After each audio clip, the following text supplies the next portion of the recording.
Laura Mott arrived as the curator of contemporary art and design at Cranbrook Art Museum in November of 2013. I'd say that she hit the ground running, but that would imply that there was a period of rest somewhere before. And going back a little ways, I cannot determine that she's taken a good rest. Her roots are in Texas, where she graduated from the University of Texas with both art and art history degrees. It was in Austin that she also curated her first exhibitions. She assisted Lawrence Rinder on the 2002 Whitney Biennial, and she graduated from the Center for Curatorial Studies at Bard College. In San Francisco, she was the assistant director and curator of Mission 17, a not-for-profit art center that had an emphasis on experimental art forms and the opportunities they present for social and psychological reflection. In 2009, Laura moved to Sweden, where she was the curator of exhibitions and lecturer at the University of Gothenburg's Valand Academy. Mott taught several courses on exhibition making at the Academy and served as a guest lecturer at the University School of Photography and School of Design and Craft, as well as at Domen's Art Academy in Gothenburg, the Institute of Contemporary Art in Moscow, and the Academy of Fine Arts in Prague, where she conceived and taught the seminar, The Life of an Artwork, From Idea to Extinction. At Cranbrook, she's curated the shows Warhol on Vinyl, the record covers, Theater of the Mind, the Cranbrook Hall of Wonders, Iris Eichenberg's Bend, and currently the astounding Nick Cave Here Here exhibition. MOCAD is honored to be involved with the Dance Lab portion of Here Here, and we are honored by the presence of Laura Mott tonight. Please join me in welcoming Laura Mott.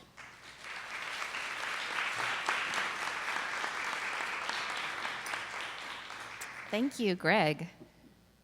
It's my pleasure to be here at MOCAD. And so we're going to actually have a conversation, Greg and I, and talk a little bit about Detroit, and he has some questions, and then we'll open up to the audience to have a discussion. But upon our initial conversation about doing this talk, I realized that maybe not everyone had seen my initial talk when I arrived here at Cranbrook on a very cold January about a year and a half ago.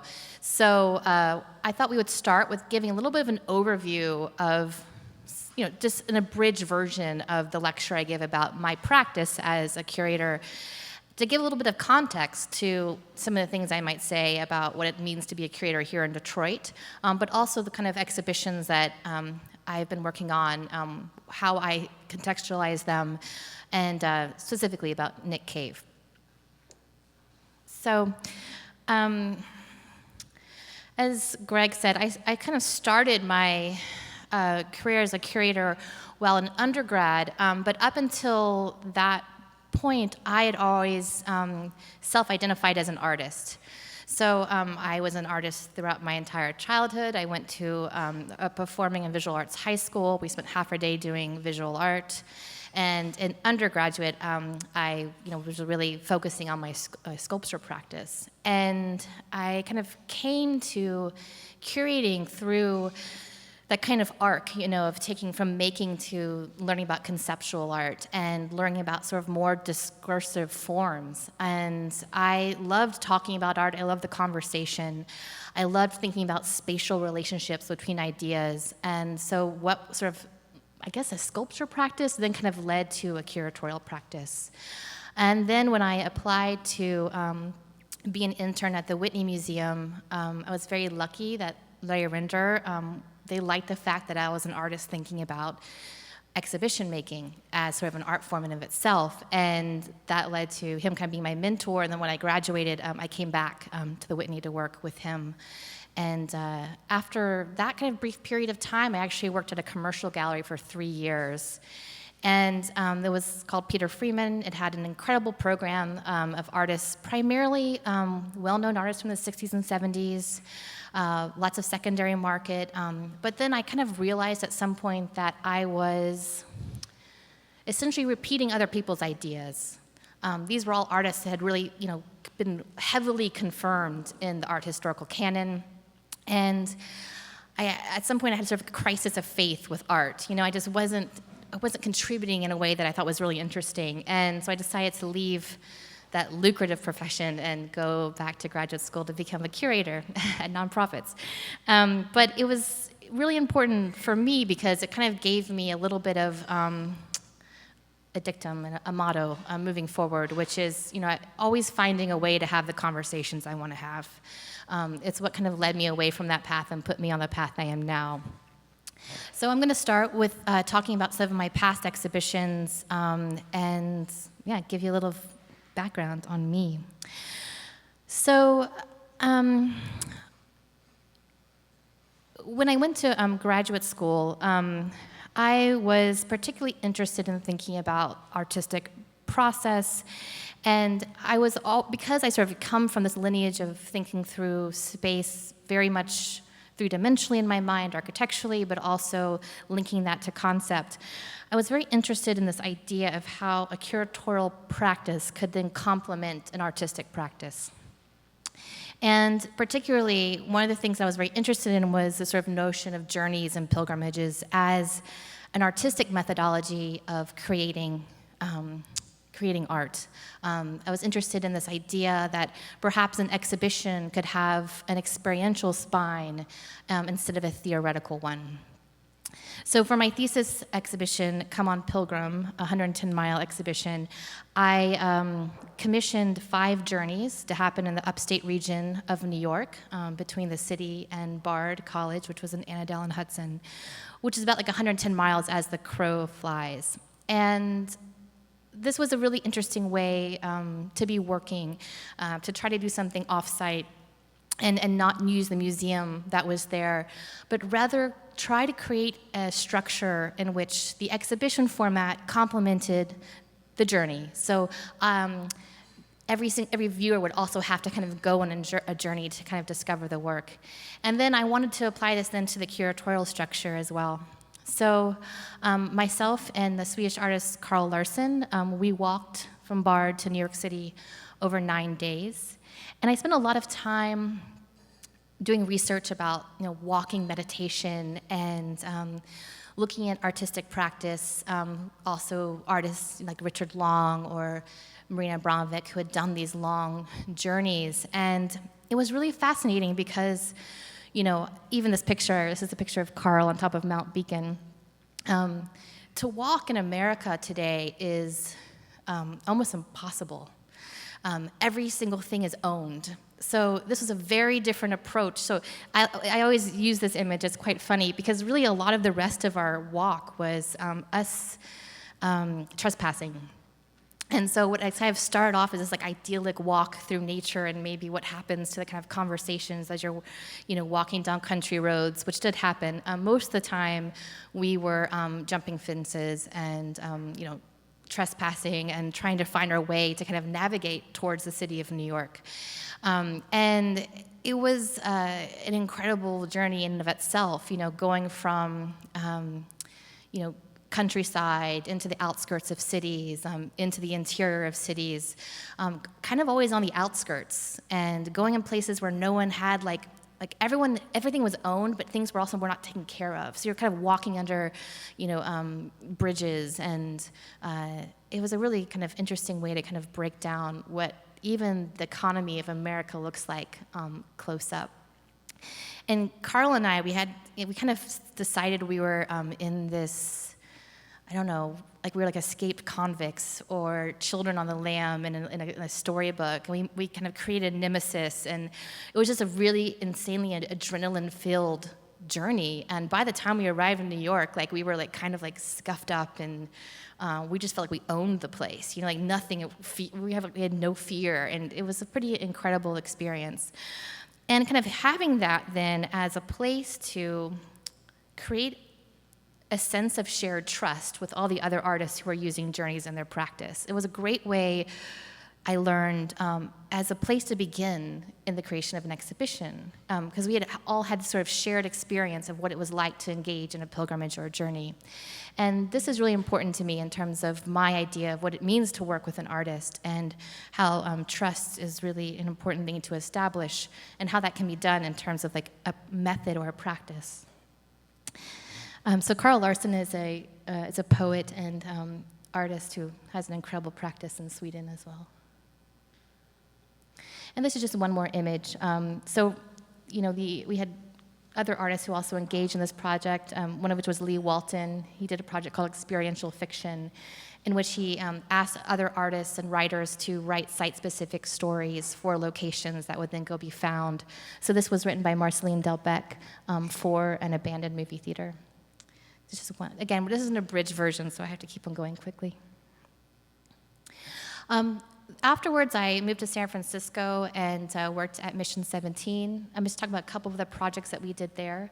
One of the initiatives was to start a visual cultural criticism residency, and this idea of how we can take discussions or a discursive practice or a text and format that for an exhibition structure. So this was a collaboration with Karen Smith for an exhibition called Jonestown Had a Garden.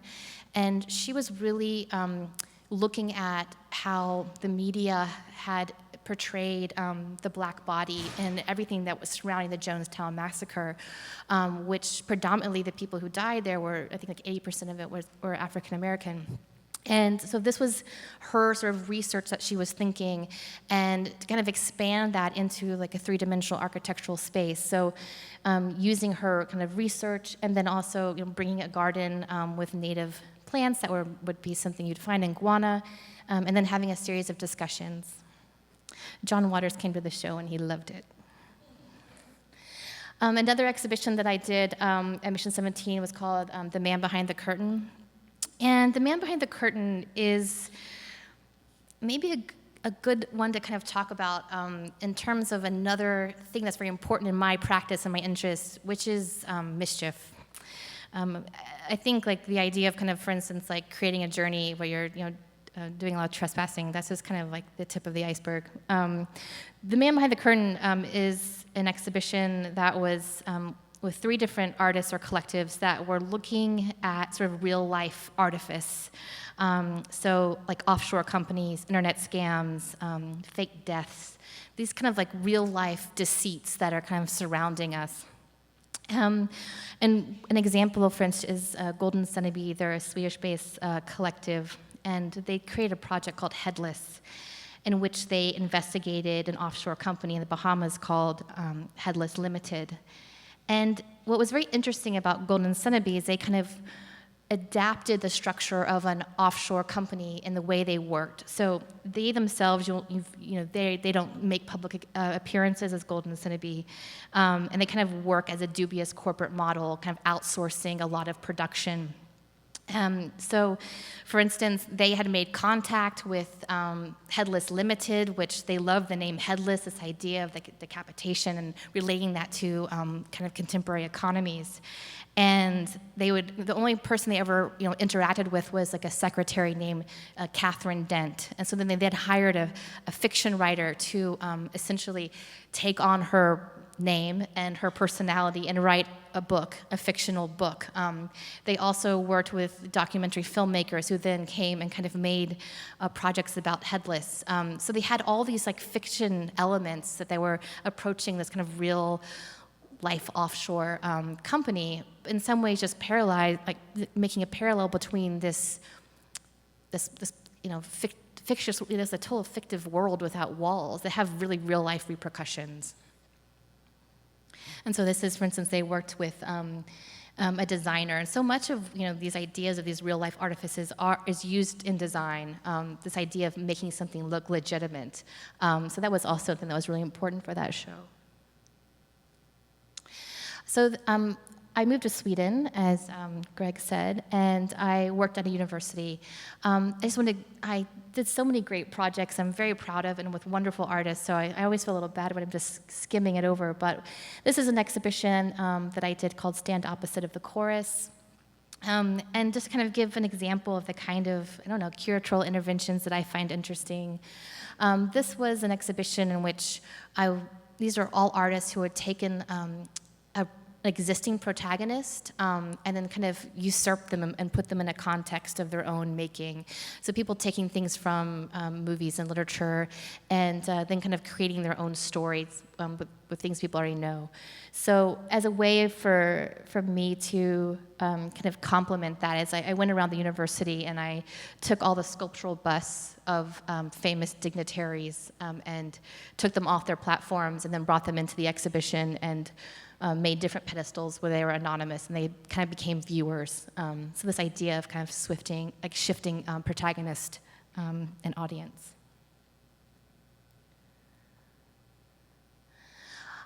During this time, I was also then hired to work as a curator at Gothenburg Kunsthalle. And I guess the Kunsthalle has a similar structure to like MOCAD. It was a non-collecting institution that really focused on contemporary art.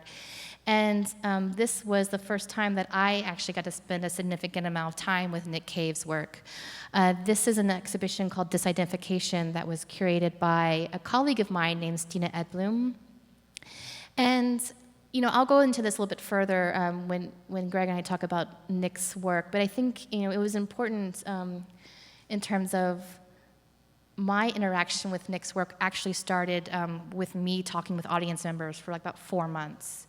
So that's how I kind of got to know his work, was not directly through him as an artist, but rather kind of arriving in a place and really listening to how everyone else who had come into the museum, a lot of people who were from many different countries.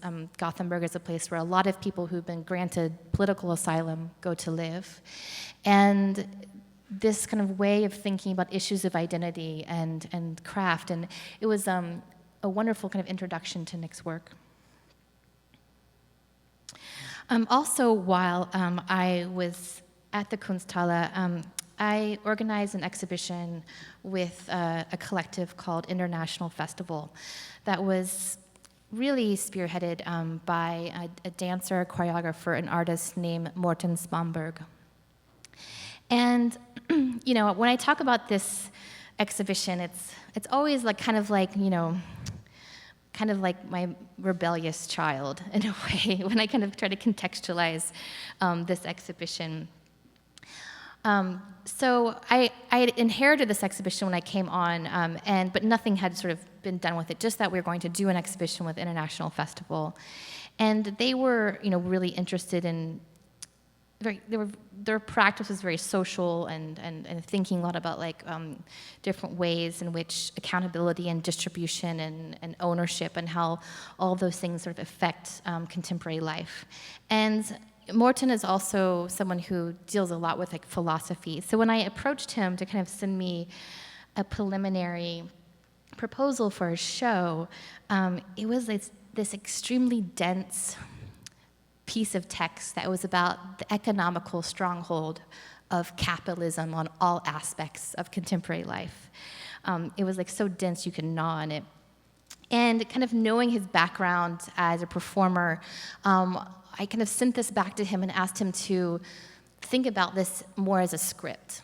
And his response was to send me this incredible abstract 5-act play called Burn Your Boats, which was essentially society self-enacting an apocalypse as a way to kind of completely abandon all current systems and start from scratch.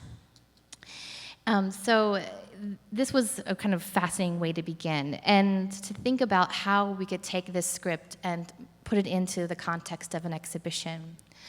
So I had sort of proposed this idea of looking at the medieval cathedral. The medieval cathedral was a place where liturgical plays would take place, and so everything in terms of the iconography into the objects in space all had a relationship for telling this sort of epic biblical narrative.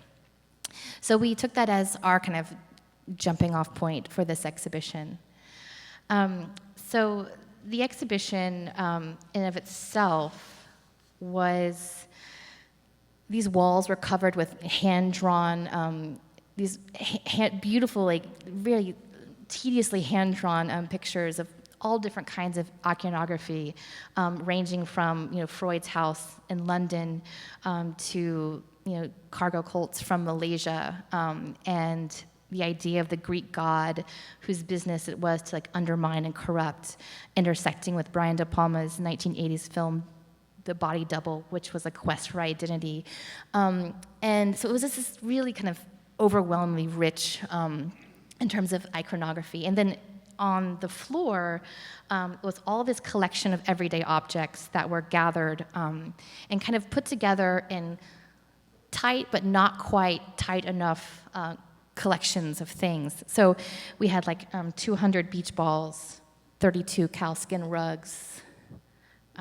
We had 40 tattoo machines, 2,000 gumballs, 80 bullhorns, 15 electric guitars, 30 wedding dresses, 70 fake Ming vases. And it was really, and then we also changed the lighting in the space to make it this kind of bright yellow. The entire floor was covered with silver, and there was a smoke machine pumping in through the entire space. So you kind of felt like you were walking into maybe something like the apocalypse. Or the apocalypse, at some, distribution center in the middle of nowhere. I remember when I started, when we kind of finished and we were looking at the space and looking at everything that Martin had brought in, and I was like, I don't know what this is. And this is a really great way to be, actually, as a curator, kind of not quite know what is going to happen. So at the opening, we gave no instructions about what to do. And it was kind of an amazing space where people came and no one left. Like, they were just kind of in this space. It had this incredible kind of like energy surging from it. And at some point within the evening, a rumor started that you could take things. And then within about like 1 minute, the entire place turned into total pandemonium. And everyone just started to take everything that they could. And I looked at Martin, and he was sitting on the floor, totally fine. I looked at the director of the museum, and he was like bulging-eyed, red-faced, blocking the door, yelling at everyone to put things away. So I decided very quickly I had to figure out what my role was going to be. So I decided I was just going to ask questions. So I would go up to someone and say, do you need that? Why do you want that? Do you think when everything is gone, there's still going to be an exhibition? And the first gut reaction was like, I thought I could take this. I thought I could have this. And then I would just kind of keep on asking questions. I wasn't going to tell anyone either which way what to do. And this, one guy was just holding all this stuff, and he was just like laughing. He was like, I don't know why I have all this stuff. I don't know what I'm doing. I don't know why I'm so greedy. And then another man, and I'm speaking in broken Swedish sometimes, was really, this older gentleman was really angry. He was like, why can't I have this? I thought I could have it. And then I said, well, if everything's gone, where's the exhibition then? And I asked him this question, and he took the items, and he threw them on the floor, and he kicked them. So it was really fascinating to kind of see everyone's reaction. But of course, once people started to feel that they could not take something, everyone tried to put things back in these kind of piles. So it was interesting to kind of see where, who is this art viewer today? This idea that like, here we come, 40 plus years after participatory work. But we also come from like Andy Warhol's Brillo boxes. So this idea of these kind of, what are the triggers of what's sculpture and what's participation was really interesting. But also this idea of the kind of violence that people, how they handled objects with such violence. And then there was like a third wave of the evening, which is when people started to steal things. So they knew they couldn't have them because the director had spoken.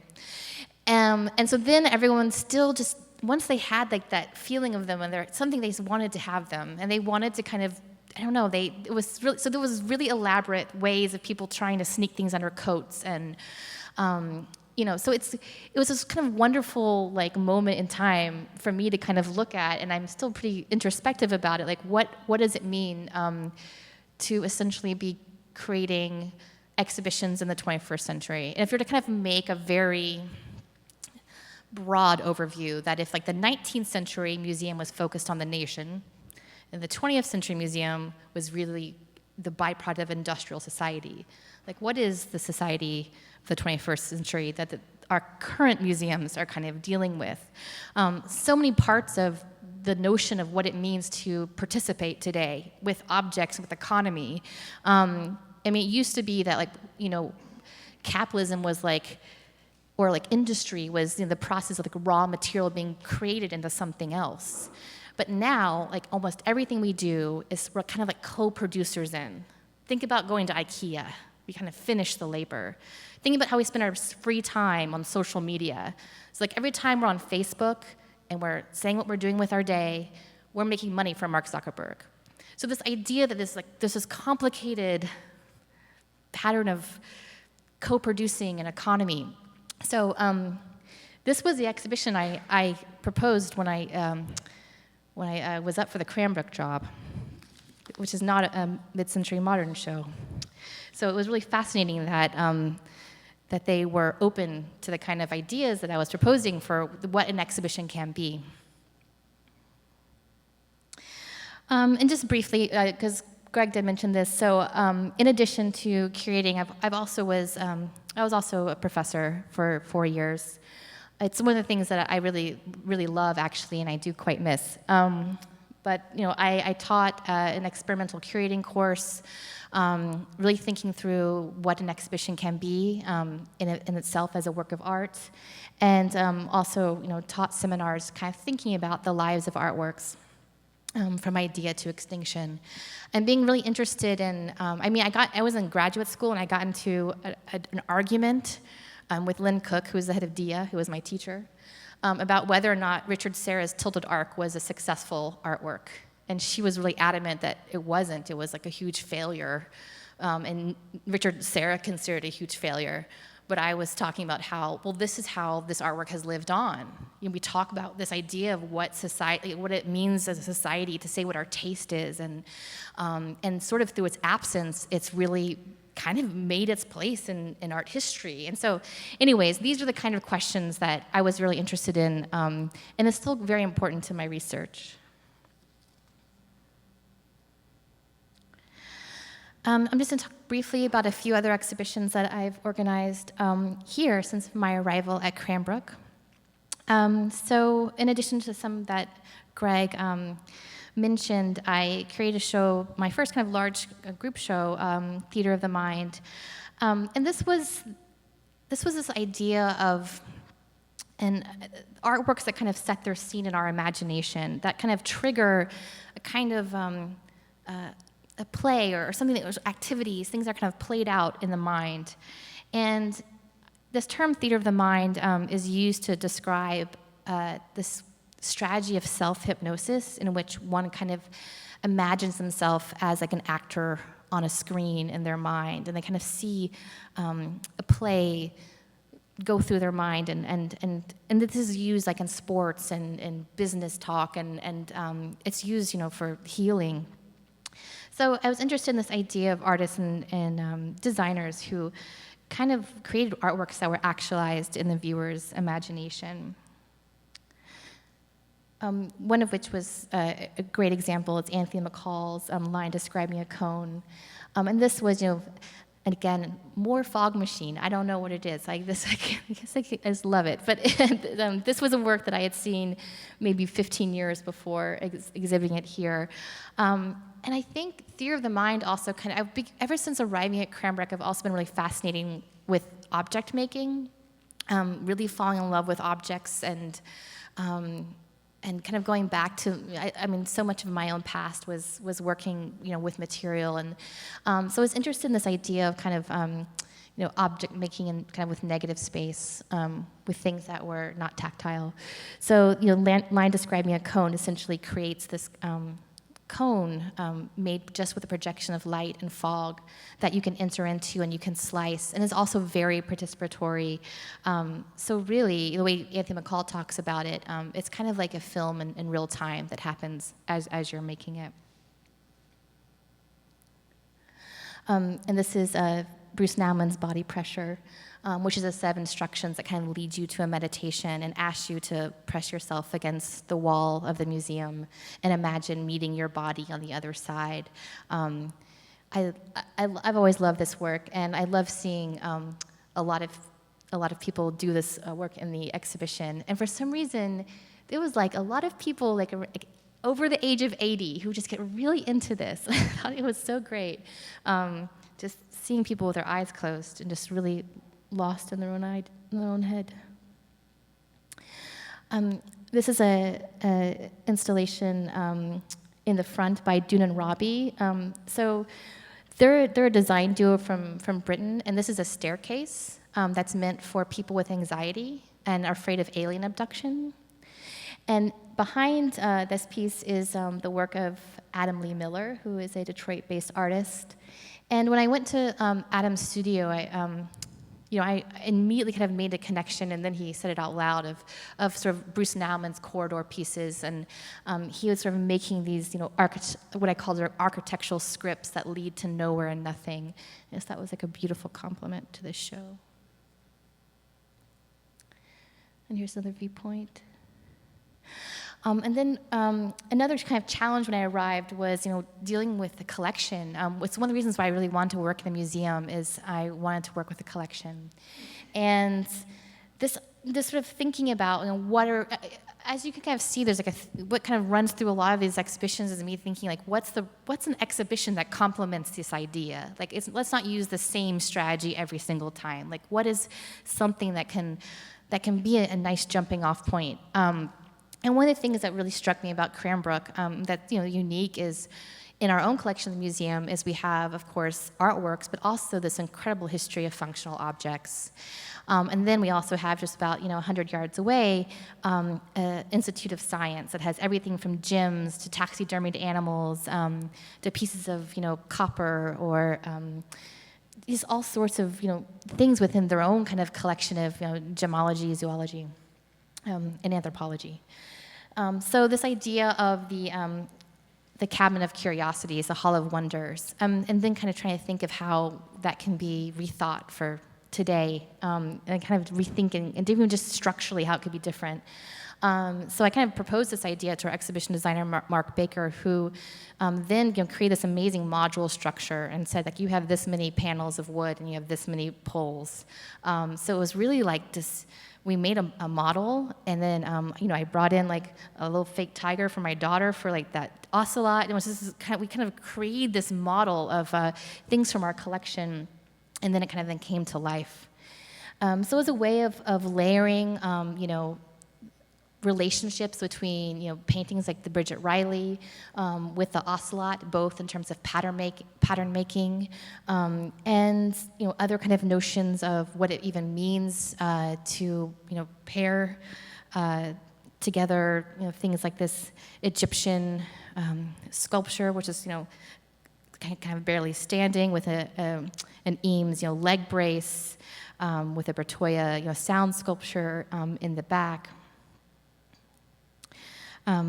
This was in a section called Comfort and Conquest, which was really equating, what we think of sort of domesticity, but also this idea that many of things that go into museum collections are kind of the repercussions of violence. Oh, jumped ahead too fast. So this was actually the most fun I've ever had with objects in creating an exhibition. It was just an incredible way of really learning about objects through the collection, through the structure of a show. And as another kind of layer added on into it, I invited local, my co-curator, Shelley Salem, who was really instrumental in this. She and I invited 3 sort of local artists to then react to the exhibition. So Patrick Hill created new work that was then situated inside of it. Designer Jack Craig brought his work and kind of infiltrated all aspects, all different kind of these different platforms with his own objects. And then we invited Biba Bell to essentially respond to the idea of collecting through movement. And she created like a site-specific dance work, kind of starting within the structure, then circling around it. And just a few other things to shout out. I did an incredible exhibition with Iris Eichenberg, who created a new body of work. It's one of the kind of wonderful things about this job at Cranbrook is I get to work so closely with artists and still really be in the studio. It's where I feel most at home, is actually talking with artists in their studio. So it was wonderful to kind of start at the very beginning of a body work with an artist and see it all the way through to an exhibition. I also did an exhibition with Zach Ostrowski, aka Mr. Midwest. He's a young alumni of Cranbrook who had been doing these kind of performance interventions throughout the entire Midwest. So like going to turkey trot festivals and carnivals and creating on-site performances with people who were already there performing. And you know, I always have a soft spot for fellow pilgrims, but also I just kind of like this kind of burst of energy. But when I first got to Cranbrook, the very first thing that I started working on was this exhibition with Nick Cave.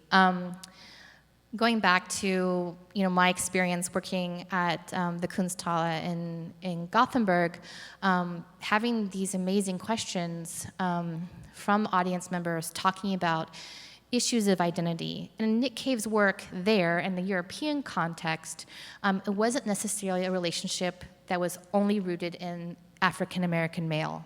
It was about these larger issues of identity, and it didn't matter what people's country of origin was. They could relate to it, whether it be their own kind of societal issues from their home country, or what it means to be essentially an expatriate living somewhere else. So it's interesting to kind of have those discussions about Nick's work. And then arriving here, knowing that he was an alumni of Cranbrook, and feeling very acutely that we needed to, as an institution, design a project that really engaged with the city. And I think I'll go into further this with Greg, because we'll get into it. But just to, I don't know if everyone's seen this. Greg thought it was a good idea. I'll just show a little bit of a trailer of the show.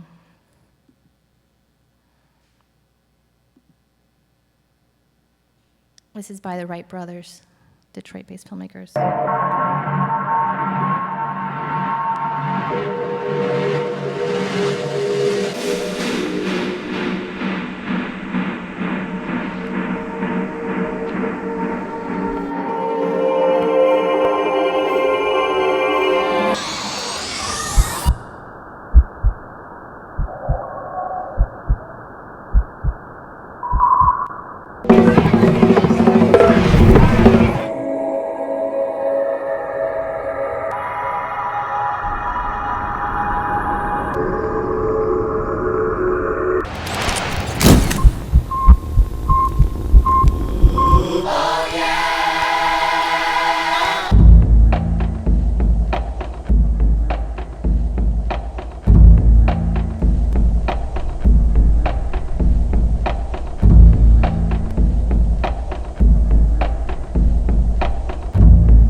Yeah. So keywords: trust, mischief, and imagination. Yeah.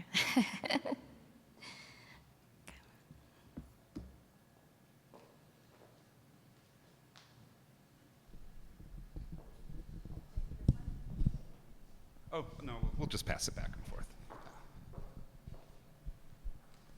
Thanks, Laura. I learned a lot. And one thing that I discovered through you was a quote from Marcia Tucker, art historian, curator, and the founder of the New Museum of Contemporary Art in Detroit. The New Museum of Contemporary Art in New York City. She said, "There were two ways to curate exhibitions. One was didactic, the other investigative. The first was the gold standard. The investigative model was rarely used because it meant organizing a show in order to learn something, move full tilt ahead without knowing what the result might be. It's what artists, if they are not hacks, do all the time. They work without knowledge of the outcome." Let's start by talking about your curatorial practice and the difference between didactic and investigative exhibitions. Yeah, so this was a quote that I had used when someone had asked me about my own kind of process for exhibition making. And when I read Marcia Tucker's biography, it pretty much so eloquently summed up how I think curators should be working. And this is not always the easy way to work. So much of this idea, when we talk about didactic, it's a little bit of this idea that there's a huge separation between the audience and the artist. It very much follows this idea of an auteur. It also very much can be very linear in ways of thinking. And this is also something that maybe is a little of a byproduct of the fact that until very recently, I think most curators came directly from art history and that kind of very like academic thinking. And I love art historians. I mean, don't get me wrong. I think what's important, though, is that there be a lot of different ways of exhibition making within our museums. So I think especially in the last maybe 15 years or so, don't quote me on that, there's always previous examples, but the fact that people are coming to curating from philosophy, which is based on asking questions, or in my case, coming from a history of making and an art practice, has allowed for there to be a lot more diversity in terms of the approach to making exhibitions. But I also just feel like it's a really important thing to do, to be taking risks alongside artists. It's again, this place, when I talk about creating a place of trust, the place of trust of working with an artist is extremely important. It's the only way to really do something, I think, productive. So taking risks alongside artists is really important in my practice. Yeah. You've been very proactive in contextualizing present-day Detroit artists in the exhibitions you've created at Cranbrook. When you first arrived, how did you initially get the lay of the land? What were you familiar with before you arrived? And what were some of the revelations that have been revealed since you've been here? Before coming here, it's interesting, both my husband's family, like his uncle, for instance, was born in Detroit, and his grandparents met and were married, or his parents were met, or grandparents had met in Detroit, so he had this long family history in the city. And then my mother ended up marrying a native Detroiter. They live in the UP. I had never been to Detroit, though, so there was a lot of sort of family connections about the city, and I had known Detroit through its music for a long time, and of course a lot of other sort of outside, look how people would think about Detroit as this kind of strange, scary place, right? I mean, that was how it had been kind of mythologized for a while. But I was really interested in Detroit, like when I came for my interview with Cranbrook, it's actually what Nick and I bonded over instantly, was that we were like, if I'm doing this job, I'm also gonna do, I wanted to be part of Detroit. What we do in our programming has to be part of the city. I arrived, I did my interview at Cranbrook, and I spent 2 days just kind of exploring the city. I came here, met with Alicia, asked her questions. I did studio visits in Hamtramck and sort of through mutual friends. So I spent a lot of time just talking with artists. And that's what kind of got me most excited about coming here, was just kind of hearing the way that they were working, and that was fascinating to me. And when I arrived, I think I gave myself, I instantly started doing studio visits, and I still have a very long list of studio visits that I'm trying to get to, because really, as a curator, my ideas come from talking with artists, my ideas come from seeing exhibitions, and also an exhibition also has to really be mindful of its context. Like an exhibition I might do in Sweden would be very different than doing it here, right? And also what the kind of needs and interests of a place are also going to be quite unique to it as well. So, I mean, Detroit's like my favorite art scene I've ever lived in, like hands down. And in terms of incorporating like those artists into my shows, it's something, I think it's important to do. It's also very easy to do. There's great artists here. I'm not having to like if anything, I just feel like, oh, how am I going to do as much as I want to do with as many people as I want to do things with? So I'm just really excited by the creative production that's here, the way people are thinking and making. So yeah, that's also part of it. One thing is also that, of course, I think it's important to do. And the other part of it is just great artists I want to work with. Like when I saw Adam Lee Miller's work and I was thinking about Theater of the Mind, it's like seeing that work is what like clicked the whole show together. I was like, I need to do that show. It had kind of been like bubbling around, and I just, there was a few things, and then like saw that work and it clicked together. And then, yeah, so that's really important. I think it's about a process. And maybe that's what's different than like someone coming from art history who specializes in, 19th century European painting. You have a trajectory. Whereas if you're working with contemporary life and contemporary art and 21st century situations, like I don't think it's productive to think that way or to work just like so linearly or so compartmentalizing that way. It goes back to it being an investigation. It's like a process of discovery, and it's also along with Theater of the Mind, just revisiting the Cranbrook Hall of Wonders, and even if nothing had been added, you would always be seeing new things in there and getting new resonances. However, you commissioned artists to integrate their work with the Hall of Wonders as it went along. I'm wondering what were the routes that led you to do that, to work with Patrick and Biba and Jack, and also Marie, right? Marie Herman too? Yeah. Absolutely, Marie Herman. She's one of my favorites. I think this idea of inviting artists into work with the collection has been going on for quite some time.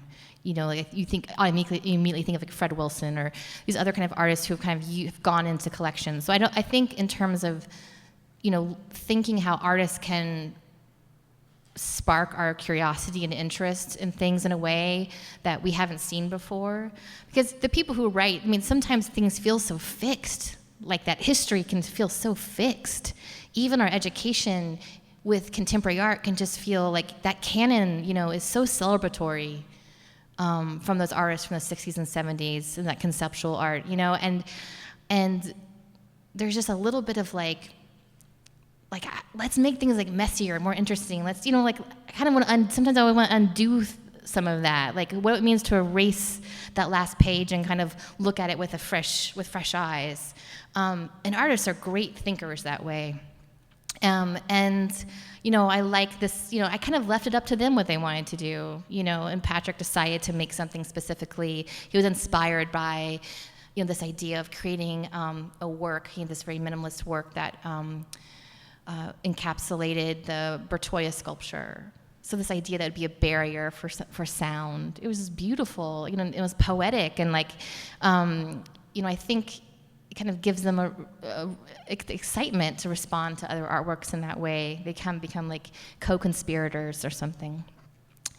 And Marie just did such an exquisite work in which she essentially, took the whole checklist of the exhibition and created shadows in the form of these like just concrete blocks of each work, kind of based on their size, and then kind of like made them a little bit smaller, and just create this really elegant stack, almost as if you were to kind of like do almost like index cards, shadows of index cards. It was really a beautiful thinking process. And so these are also, her thinking about how these things kind of survive and archive, how the information about an artwork is also a representation of that artwork.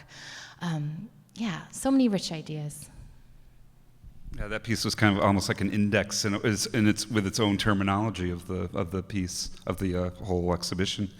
I'm wondering, are there precedents of at Cranbrook, for instance? Are there precedents of inviting contemporary Detroit artists? Do you know anything about that?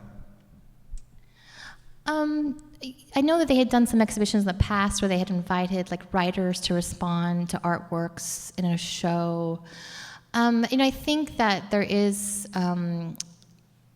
there's been links, of course. One of the things I feel like is really important People talk about this bridge happening with the Nick Cave project between Cranbrook and the city.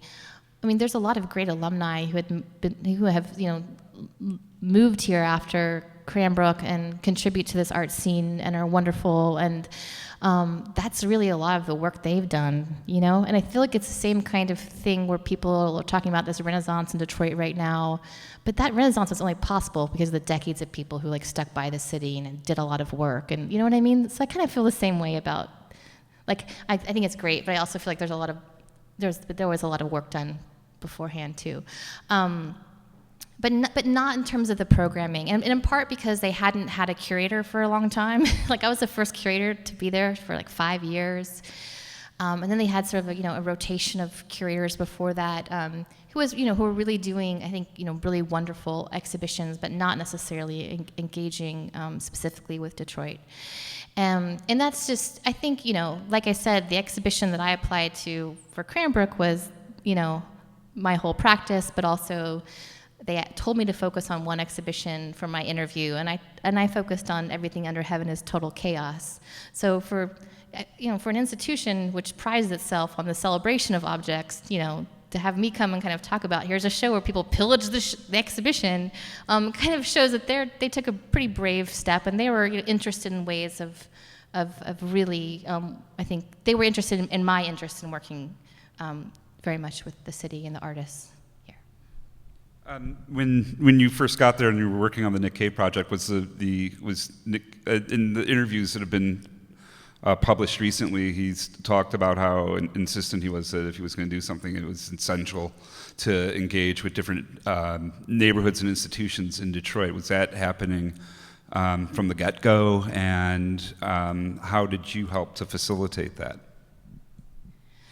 Yeah, so I went to meet with Nick last winter in February. So this is a really small turnover for this project. You have no idea. This would usually be a 4-year project, and we did it in a year and a half.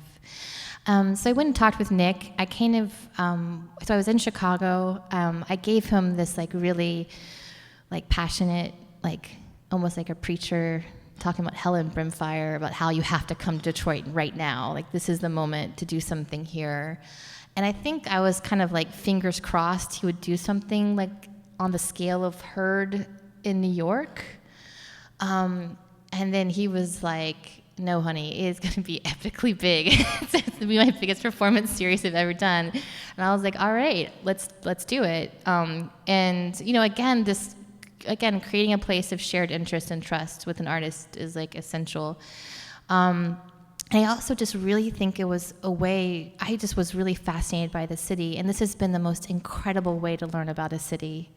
And I mean, even just the people on my phone right now, it's the foreman at the Michigan Assembly Plant, and the people doing education at the Ruth Ellis Center. I mean, it's not just artists, it's about a lot of people who are contributing to the city in very important ways.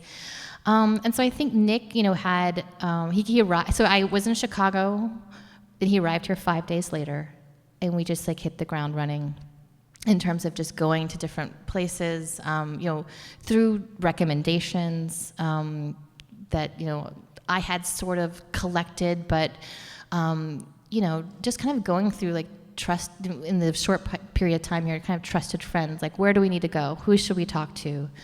And that's so within that, 2-day period, Nick kind of sketched out this whole project.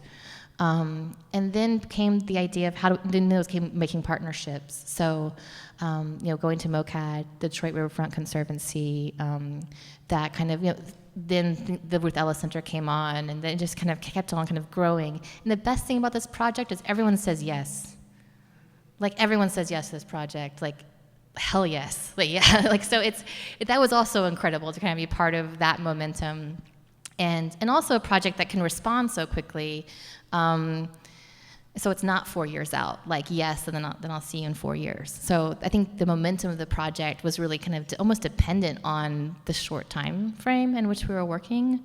And yeah, it's been incredible for that reason.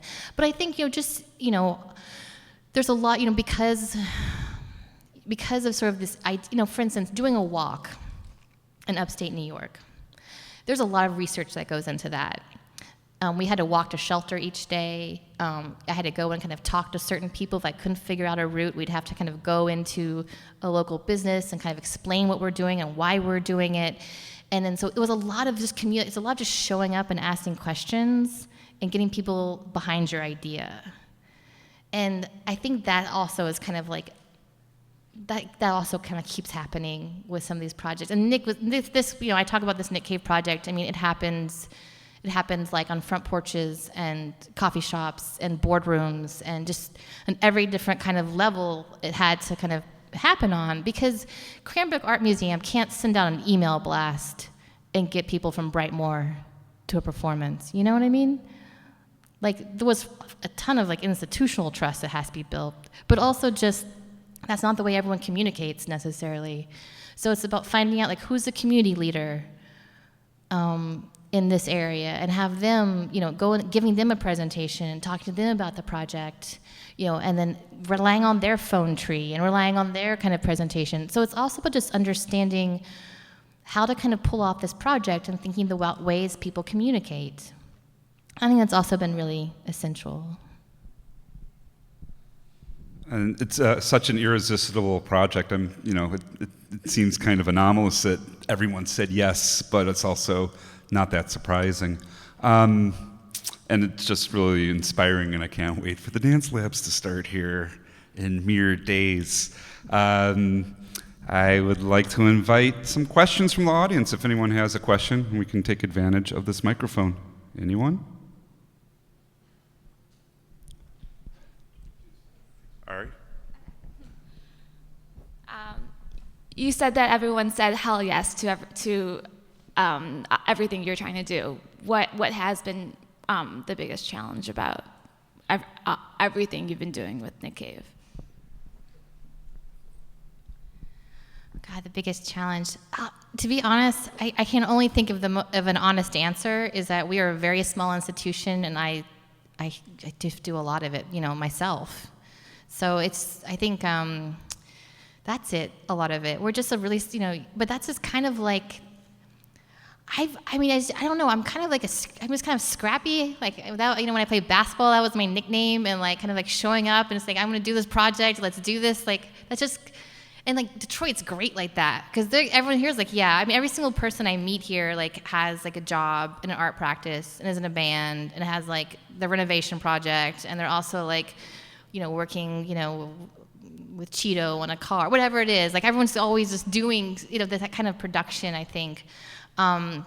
So in some ways, it's working as a small institution on the size, but also having really trusted partners with other institutions who are stepping in and helping a lot. So this is like a huge project for a small museum, but when you start adding in all of our partners together, like we're a pretty hardy institution making it happen. So, but yeah, I think that's been a challenge. A lot of things that I thought were going to be a bigger challenge, haven't been yet.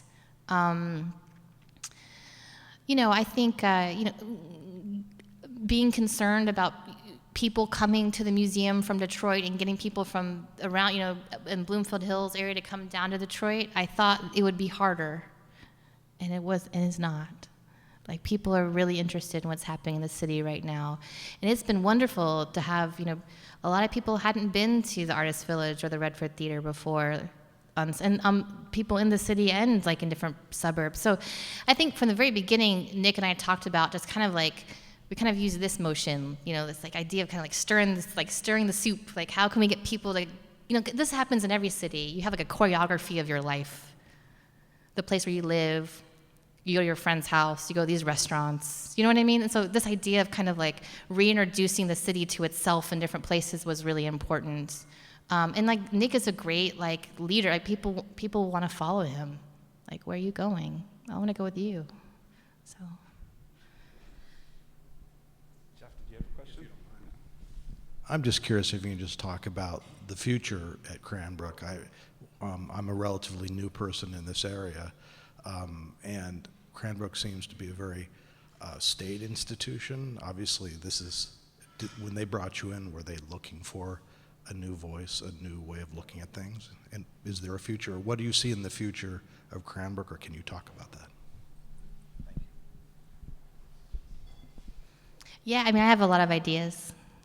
And I mean, I can't see why they would hire me if they didn't want because honestly, I don't come from like a design history. I don't have a conventional practice. Like when I came for the interview, they had a Michigan modern exhibition up, and I was like, what am I doing here? Like they're never gonna hire me. Like why they bring me all the way here to like talk about my crazy art practice, like my crazy curatorial practice and my interest in art and everything. I was a kind of like fluxumed, I guess. But no, but my experience was very different. They're just really supportive. We're Knights Challenge finalists again for a project with Hank Willis Thomas and his Cause Collective to bring the Truth Booth for a tour of Detroit. I really want to curate an exhibition. It's so hard to talk about because it's kind of in its infancy, but there's a little bit of like, in terms of like serious like exhibition making, in terms of really looking at Detroit artists through like a larger narrative and lineage. So I'm really working on that, actually. It wouldn't be just a Detroit artist show, but like, even sort of the methods of production, linking those to economy, the aesthetics of economy. I'm very excited about it. So that's kind of what I think about on my drives to and from Nick Cave performances.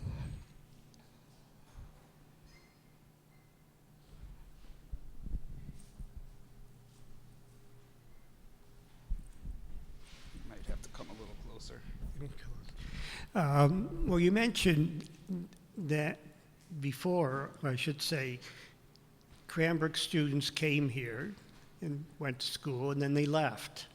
But suddenly, in the last number of years, many of them are staying in Detroit.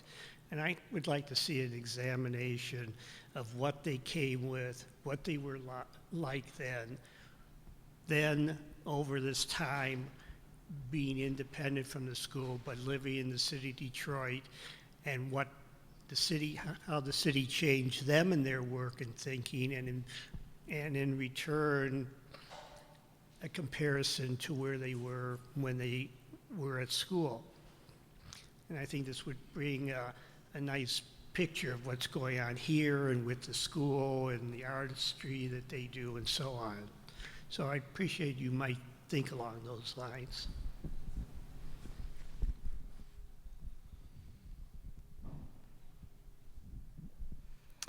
I mean, there's a lot, I think, for the future of Cranbrook, and the Academy's thinking about this a lot too, about its own interests and how it engages with the city of Detroit. So I'm certainly not alone by any means in that kind of thinking. But this happens, I think, in a lot of cities, that their art scenes are really dependent on the schools that are there. And I've seen this in places like Houston, for instance, where I was from. They have the core program, so that brings in curators and it brings in artists, and they end up staying in the city. And that's really been a huge contribution to the city and its art scene are these kinds of places. So, I think Detroit's a fascinating place. As someone who lived in both New York and like San Francisco, those cities feel almost like untenable and almost uninteresting sometimes if you're a young artist.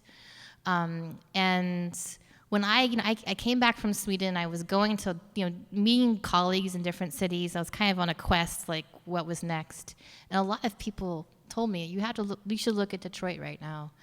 Just really good artists are coming out of Detroit. And as a curator, like that's like really, like that's like that really is interesting.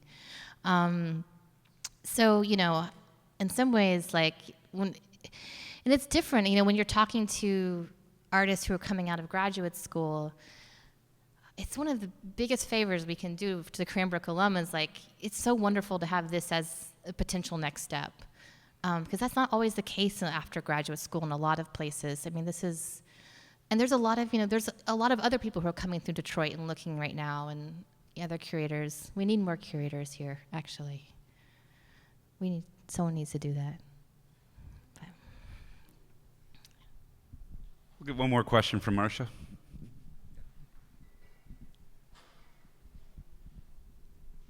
Thank you. I have been so impressed with you as a person since you've been here for this exhibition. And now listening to you, I'm very impressed with you as a thinker on the issue of the arts and of so many of the aspects of the arts in these disciplines. I would like to ask what was brought to mind when I saw the images of the exhibit that you referred to as being heavily defined by objects. It made me think of the section of the Nick Cave exhibit in which there are boxes of objects on the floor, which I thought was one of the most compelling aspects of that exhibition. And would you explain a little bit more about that part of the exhibit, because I thought that was very compelling.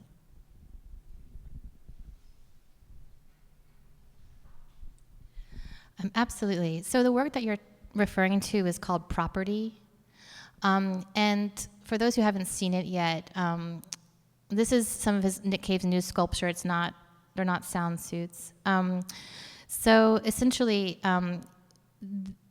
it's a figure. It's a Blackamoor figurine. So it's a lawn jockey that he had found that could either be interpreted as a slave or a servant. And then it's kind of, adorned with one of his very elaborate trees. And then on the floor, are just in this kind of he called it like a barge. On the floor, these selections of boxes with sort of a combination of personal effects. For instance, his grandfather's handmade paintbrushes are in one of the boxes.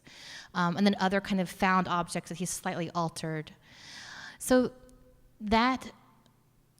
it really starts from this idea of the Blackamoor figurine, the lawn jockey, and this idea that there is a desirability that be a commercial good, that somebody wanted to purchase this as decoration, the representation of a slave or a servant.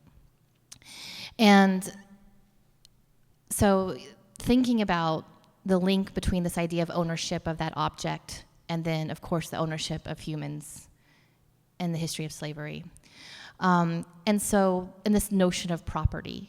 So what's kind of laid out before that Blackamoor figurine on the floor are these things that Nick has sort of rescued from his past, and essentially given then the ownership given agency, taking away this figure's anonymity, which is one of the most offensive ways of this kind of representation, is that they were essentially anonymous. So essentially creating a life story for this figure in front of him.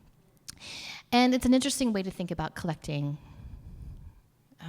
that collections are the stories that we tell. We tell our history through objects. It'll be interesting to see how that may be transferred into the future with the way information and images are proliferated. But really this idea of telling a story through the things that people own and in their own collections. It's really an incredible work. I saw that work, and also this idea of ownership and property. It felt like there was a really rich conversation to have here in the city of Detroit, in this idea of real estate. This idea of there's a lot at stake in this city right now. And this idea of who owns Detroit. So Nick and I had talked about that, and it's a conversation we need to have. There's a lot more there, I think, to investigate. So yeah, I when I saw that work in that's from a collection of new work, and Seasick in the back with the paintings of the ships with the spittoon head. These were all works that just to give a little background, when he was creating them, we were worried about having them in the show at Cranbrook.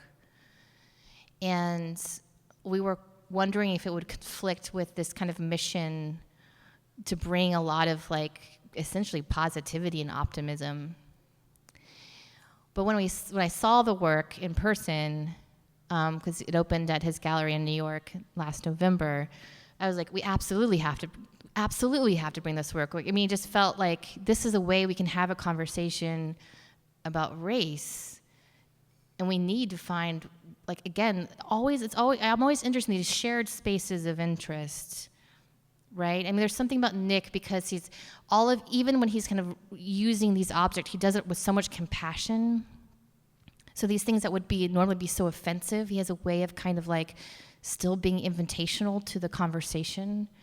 So yeah, it became really important to us. And also, very strategic in the layout of the show. You have to go through that room to get to the performance room. And then you have to come back through it again. So you kind of go there and you see the costumes again, you see the activity and you see the joy, but then you have to kind of go. So it's always about, with Nick's work, it's always about approaching, this idea that the imagination is crucial, entering into this very imaginative space together, like collective dreaming, is essential to apply to real life. Like, it's a way of making other things possible. And so I think it's one of the things that we're really, really satisfied with how the show came together. And that's part of the curatorial process, too, those conversations. Like, what does it mean to introduce this work into the city and have it at Cranbrook? What does that mean? Like, what's the responsibility that we're taking on when we introduce that work? It's extremely powerful. Yeah. Thank you. She had a question. One more question? Sure. All right. Hi. For young artists in Detroit, where do you suggest that they go and make a pilgrimage, like something especially wonderful to see outside of like the Heidelberg Project or the DIA, which are very wonderful, but is there some special spot that everyone should really check out to experience the city?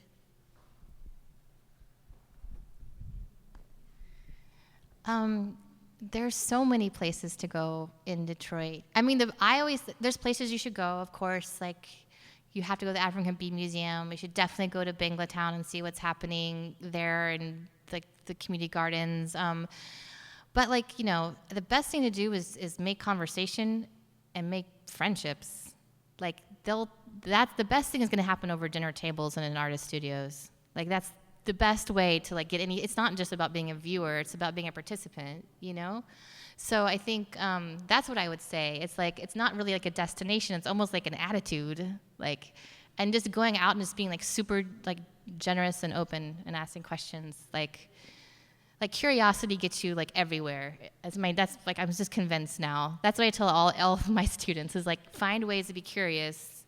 And if I can, and I still don't know if you can teach curiosity, but I think it's like, that has to be the aim of arts education, because that's what's gonna like survive your practice through like the hardships of being an artist is that it has to be your practice, it has to be like the fuel, it has to be ideas, and then finding like a community is like so incredibly gratifying. So yeah, I mean, I'd also just like, yeah. I don't know. I mean, it's I've been having, I do have to give these like tours of Detroit, when people come in, and it's always like, how do I tell the story of the city in 2.5 hours? But I always try to take them to at least one artist studio, because I think those are the best. Is it usually our studio that you haven't visited yet either? No, I usually know them by then. Well, because I also don't want to just, people can get nervous when curators come over. It's nice.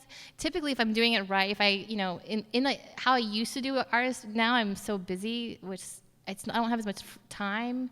The Nick Cave project is so big, I work every day. But, what I'm looking forward to, like with Tiff Massey over there, she's like on my list. I've been wanting to have go to her studio, but I want to like take like 4 hours. I don't want to go and like give me the 30-minute presentation. Like, I want to like be there and like talk, and so it's just finding that time. But, anyways. Yeah. Well, thanks a lot. This has been really inspiring. The Nick Cave show is wonderful. I've already been there, I think, 3 times, and there'll be plenty more. Plus all the activities that are going on. There are handouts for the Nick Cave, all the activities that are coming up, sitting on the cafe counter. I think we're going to hang out here for a little while, but I want to... Oh, what's that? Okay. Laura will be here. I'll be here. Patronize Cafe 78, and thanks a lot for coming.